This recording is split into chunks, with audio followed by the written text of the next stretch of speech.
So now then, let me nail this thing down in a way that it should have been nailed down, you know, a while ago. But because no one else has the expertise to nail it down that way, I guess I'll have to do it. And yeah, just getting my breakfast ready. I may turn this fan on because it's a little bit hot. It's getting hot in here.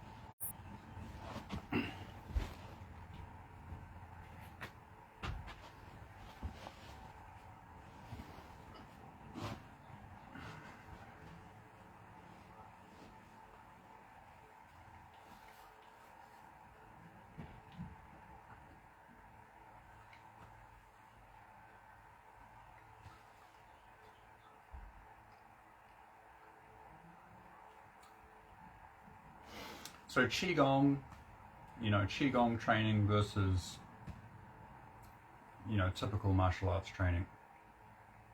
I think this is the best way to kind of distinguish these two, you know, paths. What is the difference? Firstly, why would someone choose, you know, a Qigong-based training versus you know, conventional fitness, conventional martial arts, let's say scientific fitness approach versus, you know, Qigong based approach. This Qigong, this archaic practice, which is an integral part of Feng Shui, of Yi Jing, of Neigong, of Tai Chi, of Chinese medicine. So you really have to understand traditional Chinese culture and to understand what is the purpose of Qigong, and what are you trying to achieve with that? What can you achieve with that? What has been achieved with that? You know, those are all that stuff is all recorded in many thousands of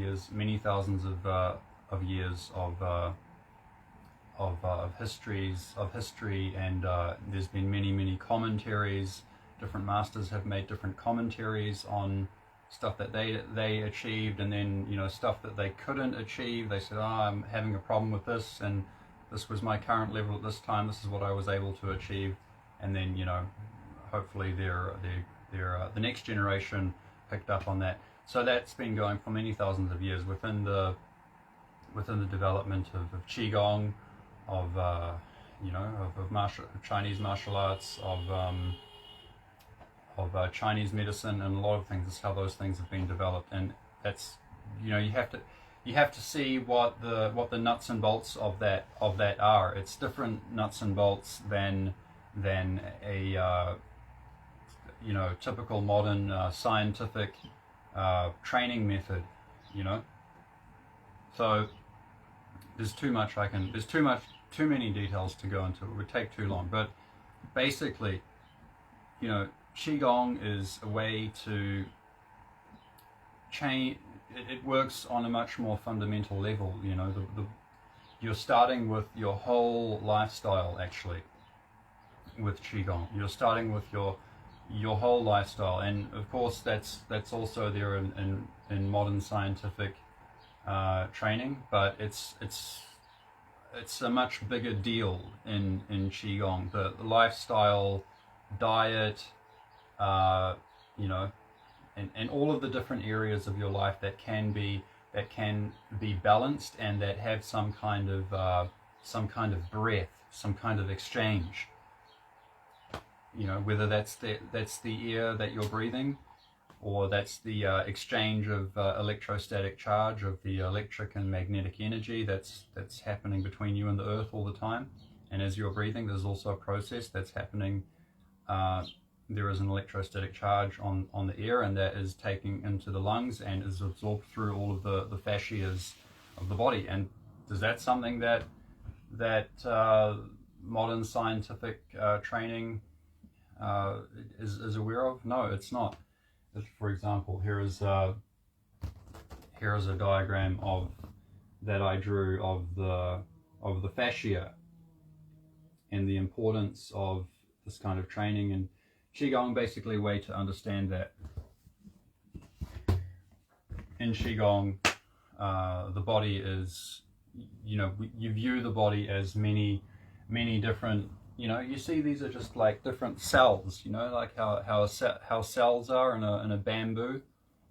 The bamboo has many different layers, you see, and that's how one of the works. And this is a fascia sheath going around here, and it forms a kind of a balloon. It can have a very tensile spring that can be trained into it, but in order to do that, you have to be able to distinguish yin and yang. You have to be able to distinguish full and empty, and relaxation and tension.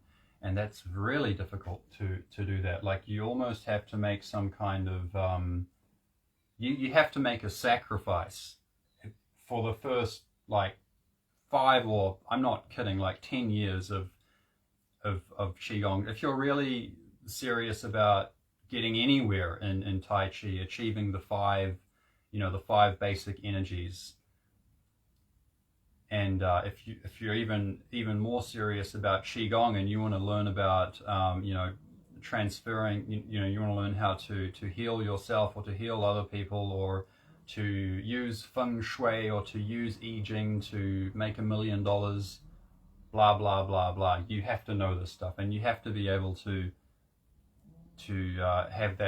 have that connection to reality on that very fundamental level. So there is more timing involved in Qigong.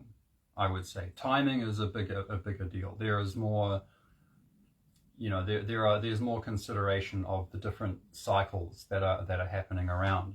Whereas in any modern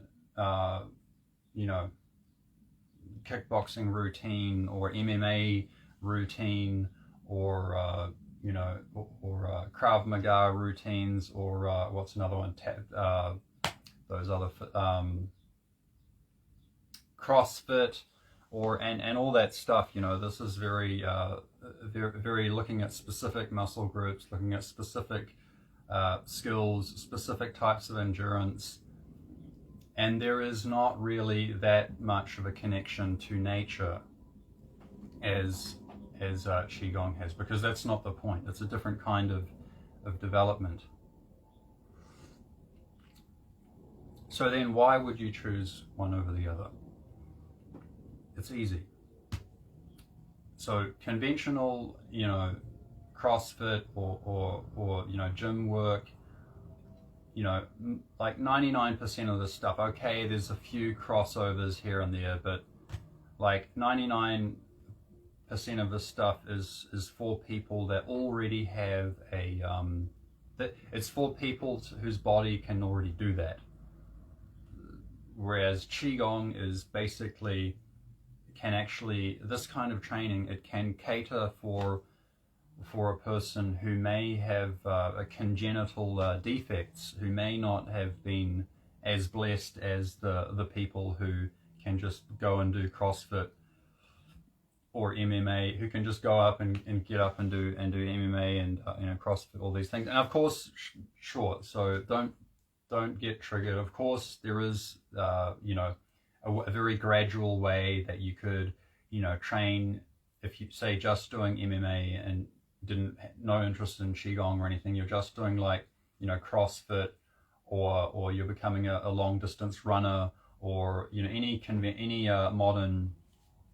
modern fitness approach. Sure, there's a way that you can start very gradual, and you can work on all of these things purely from a Western scientific or map's not, let's not turn this into East versus West. It's really not about that. Let's just say a contemporary, you know, scientific, you know, approach.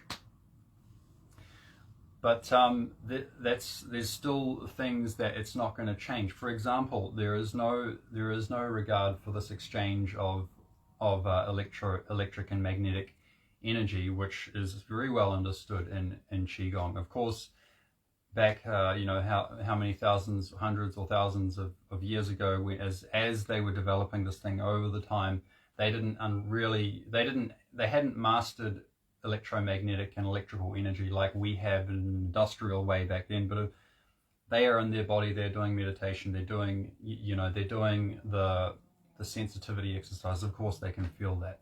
Anyone can feel that. There's so many basic Qigong exercises you can do to feel the energy, to feel the sensitivity in your fingers. There's also even stuff you can do within a few months. You can probably light up an LED, you know, light bulb or something at a very, very dim, like just light it up with that. And there's things that can be developed, and that's been, you know, really understood for a really long time, and it's been developed within the Eastern, within those archaic, you know, traditions, and it doesn't exist there in the modern contemporary, you know, fitness stuff. It's like you have to accept that. And so, of course, we have people like, you know, we have people like DKU is actually a really good example, because sure, he's not a professional, you know, boxer or MMA fighter, or, you know, he's definitely nowhere near the top.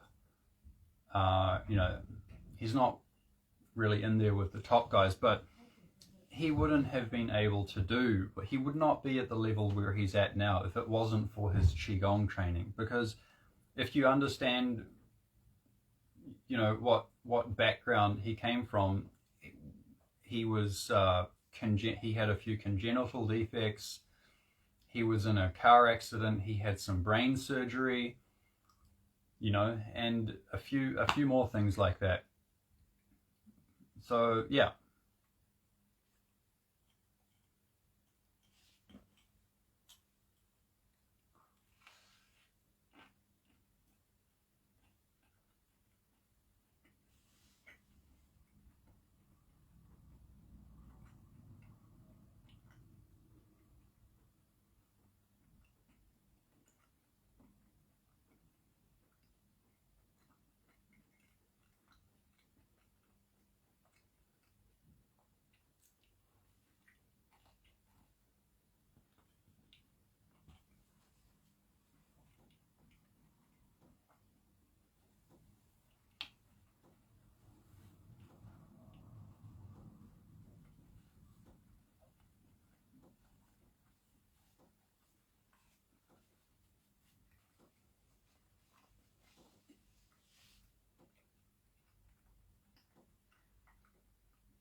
So people are just, you know, looking at it too one-sided. You know, they're only looking at it from the one side. If you want a balanced approach, then you kind of need to be able to see it from both sides.